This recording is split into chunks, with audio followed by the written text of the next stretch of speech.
Somewhere in post-war Germany, a woman lived out her final years on a quiet street. Curtains drawn. Neighbors who never asked. A life that looked, from the outside, like any other ordinary life rebuilt from the rubble of a fallen regime. But Irene Haschke was not ordinary. She had stood inside Bergen-Belsen with a rubber truncheon in her hand and absolute power over people who had nothing left. She had watched a woman drown. And when the courtroom finally closed and the cameras moved on, she simply walked away. This channel exists because some stories refuse to stay buried. If you believe that the names history tries to forget deserve to be spoken aloud, stay with us, and make sure you never miss what comes next. Now, let's talk about what Irene Haschke actually did. Bergen-Belsen. April 1945. When British troops of the 11th Armoured Division pushed through those gates, Lieutenant Colonel R.I.G. Taylor described what he encountered in language that has never stopped being difficult to read. Haggard, yellowed faces. Men and women lying in heaps on both sides of the track. Others walking slowly, aimlessly, with vacant expressions on starved faces. 60,000 prisoners. 13,000 unburied dead. A typhus epidemic consuming the survivors. Some inmates had stripped clothing from corpses just for warmth, knowing the lice could carry disease, doing it anyway because cold was immediate and certain. Here is a detail that reframes everything. And Frank, the teenager whose diary would become one of the most widely read documents of the 20th century, perished at Bergen-Belsen in approximately February or March of 1945. Irene Haschke arrived on February 28, 1945. The timelines overlap. The same walls. The same wire. The same starvation. Different sides of the fence. Think carefully about what that means before we go any further. She was not a career criminal. She was not shaped by violence before the regime found her. Irene Haschke was born on February 16, 1921, in Friedberg, Neumark, a town now in modern Poland. She worked in a textile factory. She made fabric. She clocked in, clocked out, and by every external measure she was a completely ordinary young woman. So what changed her? Nazi Germany had a pipeline. A state-engineered system for converting children into ideological instruments before they were old enough to question what they were being handed. For girls, it was called the Bund Deutscher Mädel, the League of German Girls. The female branch of the Hitler Youth. By the late 1930s, membership was compulsory for all eligible German girls, and the organization grew to over 4.5 million members. On August 16, 1944, Haschke was recruited by the SS and sent to the Gross-Rosen concentration camp for 5 weeks of guard training.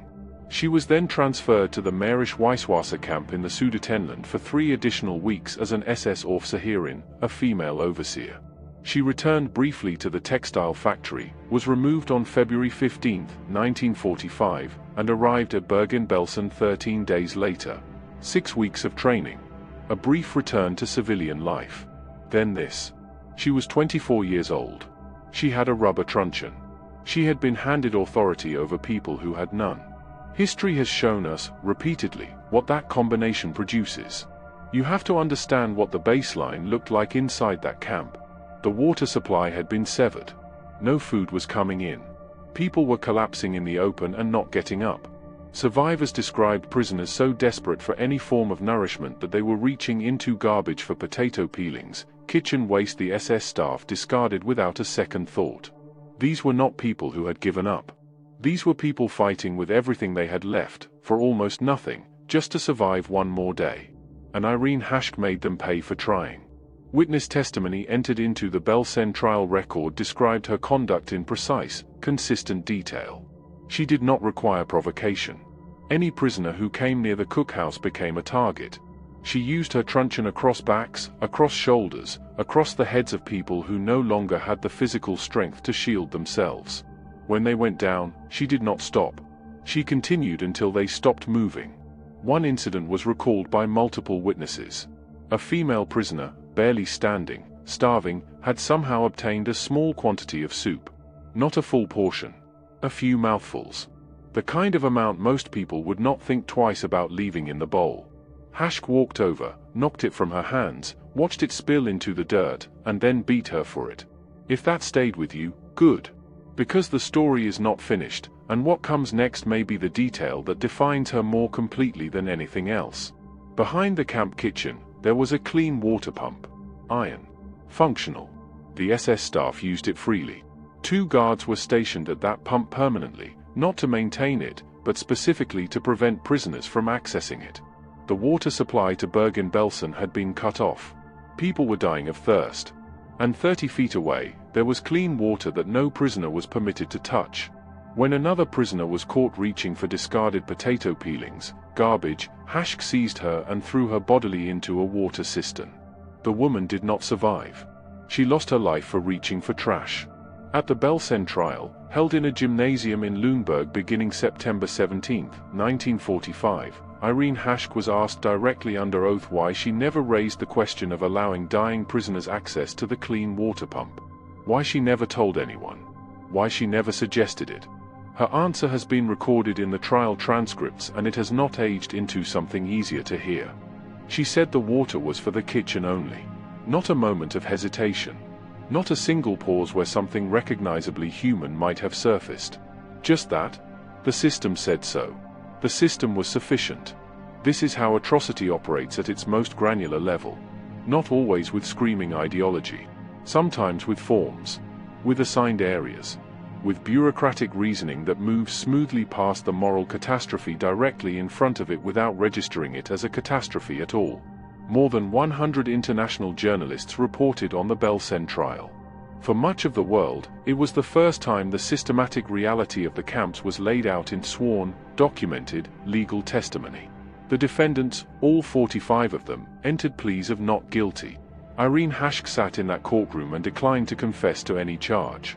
When pressed on her conduct, she offered one narrow acknowledgement. She admitted to striking prisoners with a stick, but only, she claimed, when catching them attempting to take food from the cookhouse.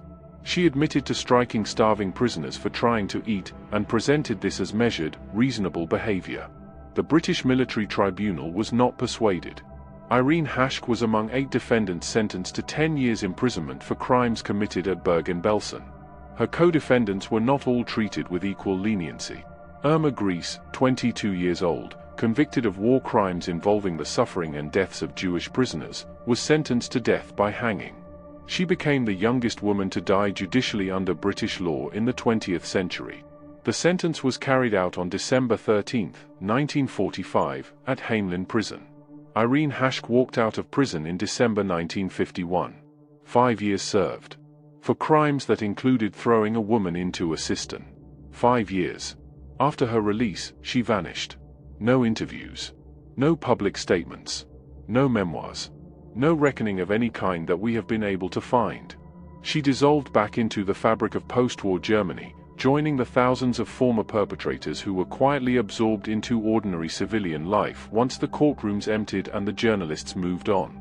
The last survivor of Bergen-Belsen did not leave the nearby displaced persons camp until September 1950.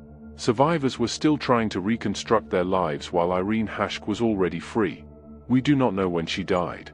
We do not know if she ever thought about the woman she threw into that cistern. We do not know whether she ever stood at a kitchen tap and heard her own words come back to her, "The water is for the kitchen only." What we know is this. The trial transcripts exist. The witness testimony exists.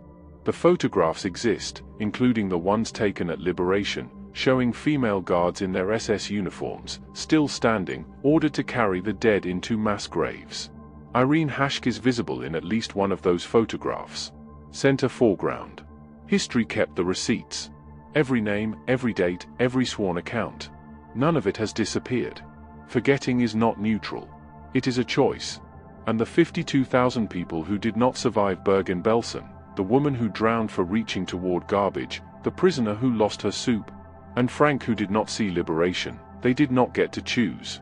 You just sat with the true account of a woman whose sentence bore no proportion to her crimes.